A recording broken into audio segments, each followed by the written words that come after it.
열왕기상 9장 1에서 28절 말씀입니다. 9장.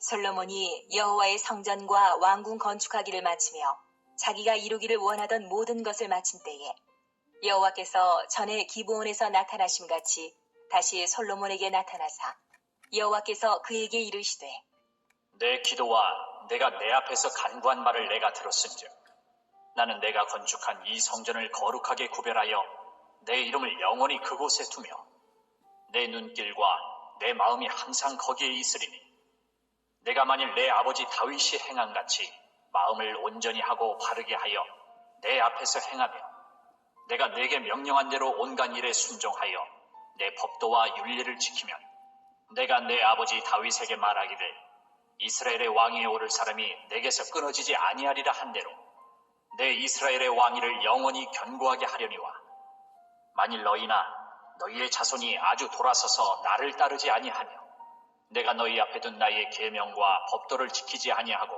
가서 다른 신을 섬겨 그것을 경배하면 내가 이스라엘을 내가 그들에게 준 땅에서 끊어버릴 것이요 내 이름을 위하여 내가 거룩하게 구별한 이 성전이라도 내 앞에서 던져버리리니 이스라엘은 모든 민족 가운데서 속담거리와 이야기거리가 될 것이며 이 성전이 높을지라도 지나가는 자마다 놀라며 비웃어 이르되 여호와께서 무슨 까닭으로 이 땅과 이 성전에 이같이 행하셨는고 하면 대답하기를 그들이 그들의 조상들을 애굽 땅에서 인도하여 내신 그들의 하나님 여호와를 버리고 다른 신을 따라가서 그를 경배하여 섬김으로 여호와께서 이 모든 재앙을 그들에게 내리심이라 하리라 하셨더라. 사랑하는 형제 여러분, 10월 11일 화요일 새벽 목상에 오신 것을 환영합니다. 8장에서는 성전 낙성식을 보았습니다. 솔로몬의 봉헌사와 기도를 통해서 다윗 언약대로 반드시 이루실 하나님을 만날 수 있었고요. 또한 언약 백성이 연약하여서 죄를 지었다 할지라도 성전을 향하여 회개하며 간구하면 재앙과 고통에서 건져주실 것을 솔로몬이 간구했습니다. 9장에서는 그 간구에 대하여 하나님께서 응답하신 것입니다. 이 응답이 있다는 자체가 솔로몬의 기도를 받아주셨다는 뜻입니다. 솔로몬의 기도를 다시 묵상할 때 분명히 알 수 있는 것은 첫째로 하나님은 언약대로 반드시 행하신다는 것이고요. 둘째로 회개가 없이는 죄사함이 없고 언약 백성이 회개를 하는 한 하나님은 회개로서 남은 자를 구원하셔서 다윗 언약을 반드시 이루실 것이라는 점입니다. 셋째로는 언약 백성인지 아닌지는 성전을 향하여 기도하는가를 보면 알 수 있는데요. 우리에게는 바로 예수 그리스도의 이름으로 기도하는 것이 바로 그것입니다. 넷째는 하나님이 자기 이름을 오직 이 성전에 두셨으므로 언약 백성의 기도의 근거가 되는 것처럼 성전이 기도의 근거가 되는 것처럼 성전을 향하는 것이 오직 예수 그리스도에게만 당신의 이름을 두셨으므로 오직 예수 그리스도를 믿는 자들이 죄를 버리며 따르는 한 구원과 축복을 얻는다는 것입니다. 본질은 건물이 아니라 하나님의 이름을 어디에 두셨는가 하는 것입니다. 하나님은 하나님을 반영하여서 나타내는 바로 거기에 당신의 이름을 두십니다. 솔로몬 성전의 설계와 식양은 하나님께서 다윗에게 계시하신 것이므로 건축적 상징으로서 하나님의 아름다움을 나타내는 매개체가 된 것입니다. 그러나 만약 언약 백성이 특히 대표인 왕이 하나님의 아름다움을 반영한 성전을 보면서도 언약을 어긴다면 그들에게 준 그 건축물은 아무 의미가 없는 것이죠.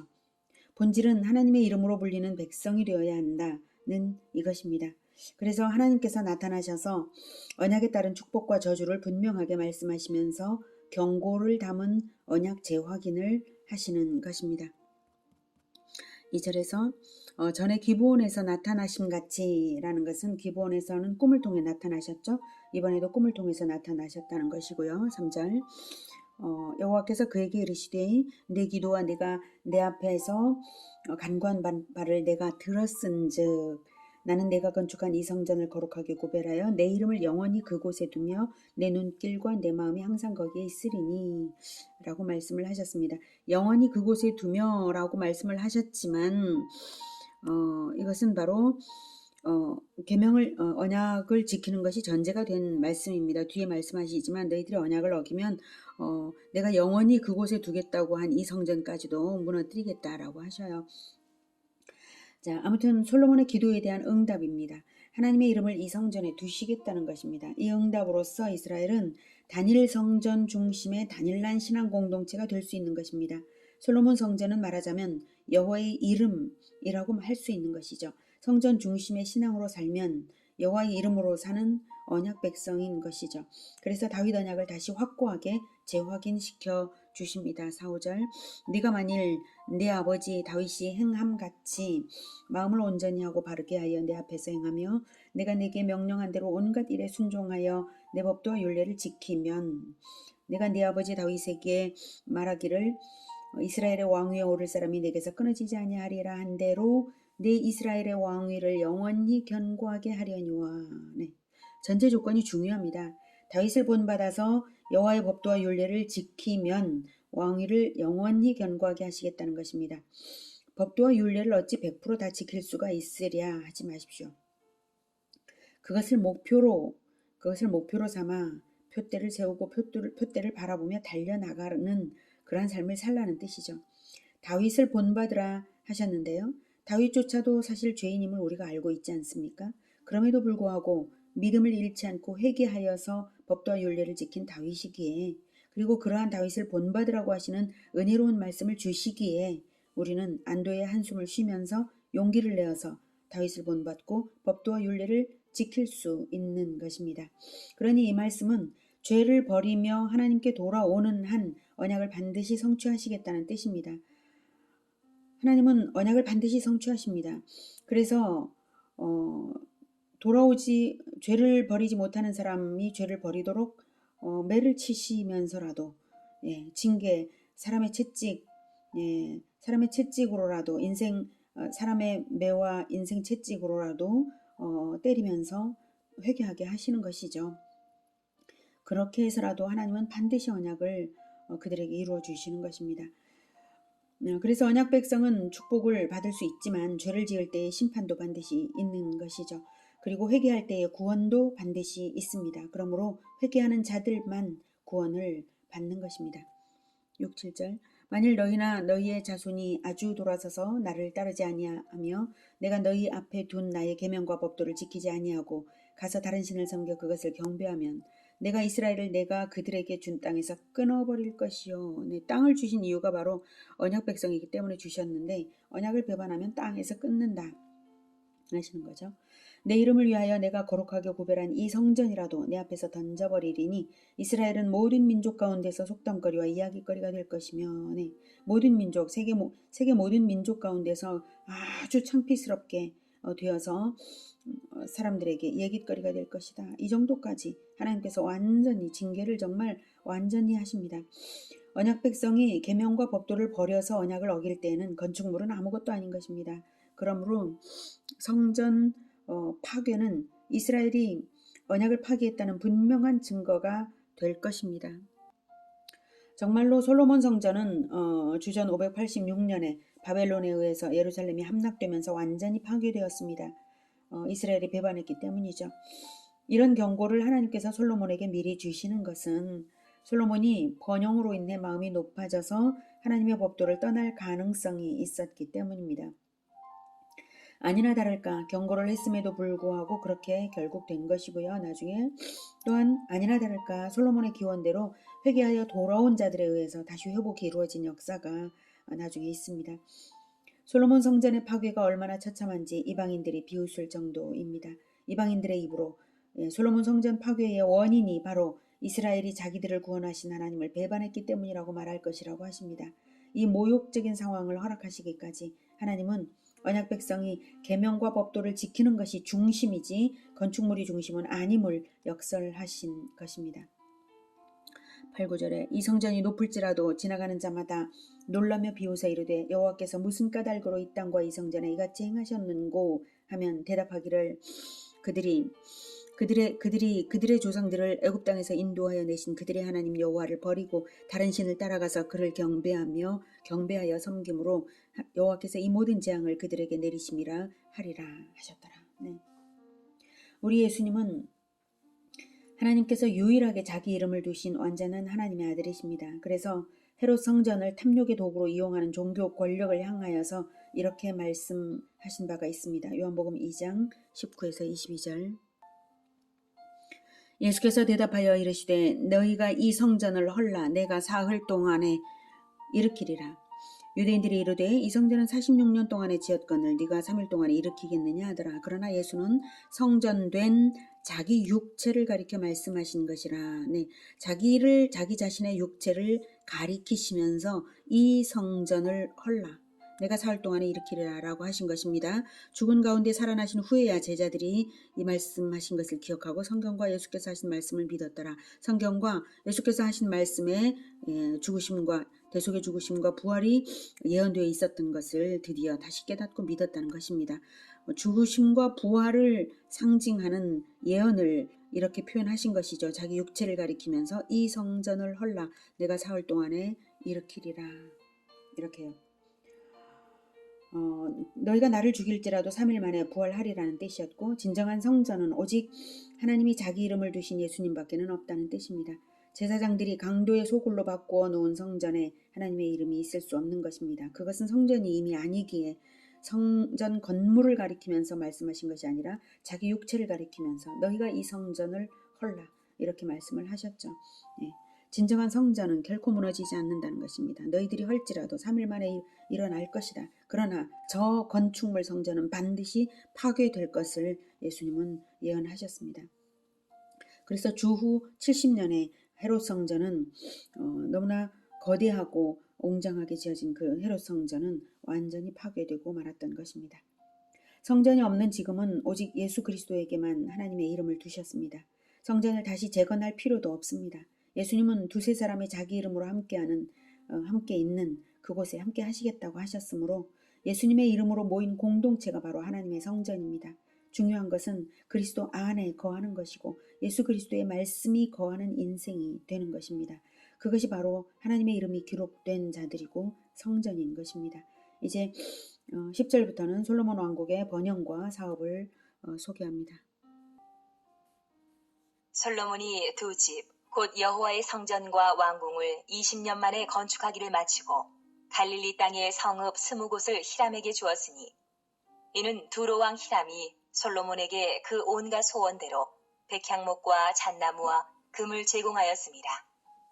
히람이 두로에서 와서 솔로몬이 자기에게 준 성읍들을 보고 눈에 들지 아니하여 이르기를 내 형제여, 내게 준 이 성읍들이 이러한가? 하고 이름하여 가불 땅이라 하였더니 그 이름이 오늘까지 있느니라. 히람이 금 120달란트를 왕에게 보내었더라. 예, 솔로몬 성전이 만족스럽게 건축된 것은 그만큼 부가 축적되어 있게 가능한 것이고요. 그렇게 하신 분은 하나님이십니다. 솔로몬이 히람에게 성읍 20곳을 준 것은 히람이 제공한 목재와 금 때문인데요. 정작 히람은 솔로몬이 제공한 땅이 불만족스러웠습니다. 농경지가 아니었기 때문입니다. 히람은 자기가 금 120달란트를 솔로몬 왕에게 보내었던 것을 생각하고 불평이 일어난 것 같습니다. 아무튼 솔로몬이 대가 지불을 한 것은 사실임을 성경은 증명하고 있는 것이고요. 이미 건축 기간에도 솔로몬은 계속해서 히람의 왕궁을 위한 양식을 대량으로 계속적으로 제공했습니다. 15절. 솔로몬 왕이 역군을 일으킨 까닭은 이러하니 여호와의 성전과 자기 왕궁과 밀로와 예루살렘 성과 하솔과 무깃도와 게세를 건축하려 하였습니다.